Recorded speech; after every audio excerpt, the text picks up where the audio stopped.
bato mahimong bulawan,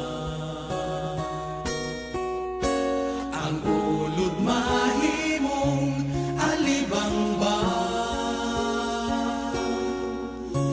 Kung ang mga balas sa baybayon mahimo nga perlas nga matahon,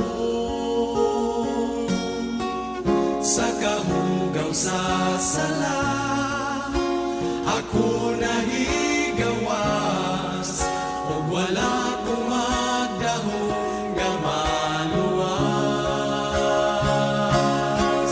Sa dihang isa naindya ako,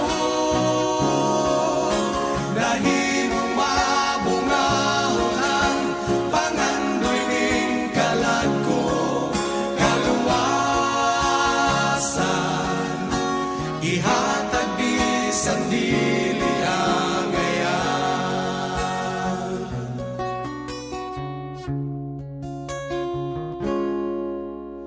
Daw imposible ang panghitabo, si Kristo na higugma kanato. Bisan unsa pa ang kadautan,